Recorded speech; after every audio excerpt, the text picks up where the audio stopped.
Well, hello, this is Jack Sheffield, Jack the Exam Guy. We're going to be talking about the NFPA 90A, 90B, and 96. They're all fairly similar, so I included them all into one presentation.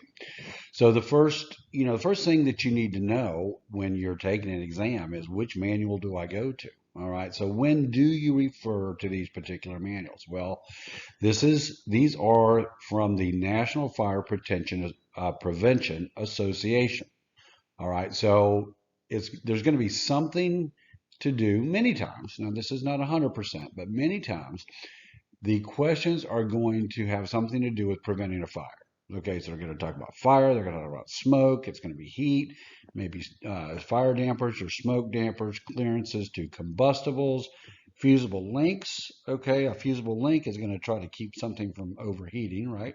So anything along, about heat or fire or anything, we just discussed is going to you're going to think, okay, well maybe that's the NFPA books. All right, now these are actual codes. Okay, so they're going to present themselves just like a code question from the Florida Building Code. You're going to see words like shall, must, minimums, maximums, etc. A word about the index is, or as we say, indices as a plural. The correct word, the correct plural is indices. They are awful. Okay. For instance, solar systems. Okay, so if you want to go with me here, you look up. So you figure solar might be in the 90B, and I'll talk more about that later. So we go to the index in the 90B, and we look up S for solar, and it's not there. Okay, but if we scan the whole index, we might find it under on the on in the first page of the index in the right hand column close to the top. It says solar systems, and it says either paragraph 618 or 718 depending on the book that you have, and I'll talk about that in a minute as well. Well, it's solar systems is a subheading there, and it's under equipment, wiring, and controls. Well, that's just, it's just a poorly organized index. That's what I'm getting at. You can't trust the indexes in these particular manuals. If you're going to use the index, what I suggest you do is, first of all, when you see a test question, a practice exam question, go ahead and highlight it in the index where you might find it in the index. And you may have to scan the whole index for the keyword or the key concept, because it's not going to be in a logical place. I don't know who put these indices together, but they're awful. Okay.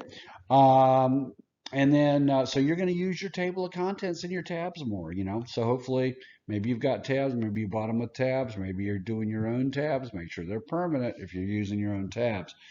You can't take them off without ripping the page. And you're going to have to use those. And you can read the whole manual, by the way. You can just read these whole manuals and get a real good idea of what's in them, because they're not very long. All right. So, when will you use the 90A versus the 90B? So let's talk about these a little bit. All right, so the 90A is the standard for the installation of air conditioning and ventilating systems. Now, the state website says the 2015 is the version, okay, but I've got a 2018, and you probably do have a 2018 as well. But if you got a 2015, or if you have another manual, it's probably going to be fine. All right, so this is the standard for installation of air conditioning and ventilating systems. Now, the 90B is the standard for the installation of warm air and air conditioning systems. Okay, so it's a little slightly different explanation there. You've got warm air versus, installation of warm air and air conditioning versus air conditioning and ventilating. But as you might be able to tell, there's a lot of overlap there. There's going to be a lot of overlap. Sometimes it's hard to know which one to go to. That's why we're going to talk about it a little bit. The 2021 is the current version listed by the state for the 90B. Okay. The 2018 is the one I have, the one I'm doing the video with, and the practice questions. For the 2021, a chapter 4 has been added. So anything after chapter 4, you just, have to add another, it's going to be in the next chapter, but it should be fairly seamless for you, regardless of which version you have when you're doing the practice exams and what have you. Any of the versions are fine for the exam. The information, once again, is similar in both manuals. Topics include ductwork, sealants, coatings, controls, clearances to combustibles of heating and cooling appliances. So it's a wide variety of information. All right. Heaters may tend to be in the 90B because, once again, it says warm. That's the only one that mentions warm air. Okay. So let's move along. So the 90B, now I want to point out some differences because, once again, getting to the right manual the first time is going to save you some time. Saving you time is very important in the exam. So these tips may help you get to the right manual the first time. So the 90B, if you look in paragraph 1.3.1, you have a paragraph 1 which says this is for residential. This is for dwellings, 1 and 2 family dwellings. Oh, okay, yeah. And it's for spaces not exceeding 25,000 cubic feet. Well, that's all right, but what is 25,000 cubic feet? If you're not really used to working with cubic feet, it's like, how big of a building is that? How big of a space is that? Well, here's what I like to try to do. Let's look at your typical house. Let's say this is a typical house, which is 40 feet by 62.5 feet. That's 2,500 square feet. Now, if this building here, okay, so this had 10-foot ceilings, then it would be 2,500 times 10, which would be 25,000 cubic feet. So what I'm trying to do here is just give you an idea of what size buildings the 90B applies to. Okay, so it's going to be mainly residential or maybe a smaller commercial building for the 90B. Okay, and then you have the 90A. All right, and if you look at paragraph 1.3 with the 1 in parentheses, this is for spaces over 25,000 cubic feet. So this is going to be your commercial or your multifamily, like a high-rise condo or something like that. So this may help you find the right manual the first time. So how does it help you get to the right manual? Well, sometimes the nature of the question will direct you to the 90A because that's commercial. If it's obvious, it's commercial, right? For instance, there's a question out there about a fire damper, and it says you don't have to put a fire damper if the steel subducts are at least 22 inches in length are carried up inside the riser from each inlet. So what you've got is you've got these steel subducts and then you have a riser.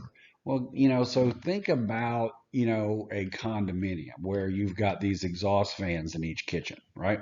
So you've got a steel subduct, all right? It goes to this riser. It goes in the riser and up into the riser 22 inches. In that case, you don't need a fire damper, all right? And, so the point I'm trying to make is it really sounds commercial. Okay, so you're going to see that when you're going to, okay, it's fire protection, but it's more commercial than residential probably, so I'm going to go to the 98. Also, there's a question out there about access panels with fire extinguishers. Okay, well, when's the last time you saw an access panel with a fire extinguisher inside the ductwork? Probably not going to see that in a residence, so it's probably going to be in the 98. Okay. The question asks about the size of the letters, which tell you what's, where the fire protection equipment is. So probably these types of things are commercial oriented, and you're going to pick up the 90A before you pick up the 90B. Now, you may get it wrong, and that's okay. If you don't see it in the 90A, go to the 90B. There's a lot of overlap there. Sometimes the nature of the question might direct you to the 90B. Okay, if it's obvious, the issue applies to a residential structure. Now, I understand that you can have solar in residential and commercial, but in my mind, I don't know, I think of solar mainly as residential water heaters and so on and so forth. And so if I got a question about solar and I thought it might be in the NFPAs, I'd probably go to the 90B before I go to the 90A. Okay, and like I said, many times the same information is in both manuals. There's this question that's in the 90A in in paragraph 4312 or the 90B, paragraph 41114. They talk about a class 0 or a class 1 duct should not be used as vertical ducts for more than 2 stories in height. It's in both manuals. And then they talk about a connector being not longer than 14 feet, and they talk about the sealants that you use. All those things are in both manuals. So just trying to give you an idea of the kind of, what you're going to be up against when you're, flipping through these manuals trying to find the answer. Go to, make sure that you do all the practice exams that accompany this video in the section, because that's going to reinforce, what you're learning now. Okay. And you can read the entire manuals if you have the time. They're not very long. Okay. Just read through them. And I talk to people all the time that take these exams, and guess what? They tell me there's quite a few questions out of the NFPA. So even though there's 3 of them, then there's the 90A, 90B, and 96. You're going to get quite a few questions out of them, so you need to get familiar with them. Okay, let's move along to the 96. Now the 96 is totally different than the 90A and the 90B. This is the standard for the ventilation control and fire protection of commercial cooking operation. 2017 is the current version. I'm using the 2014. Whatever you're using is fine. Okay.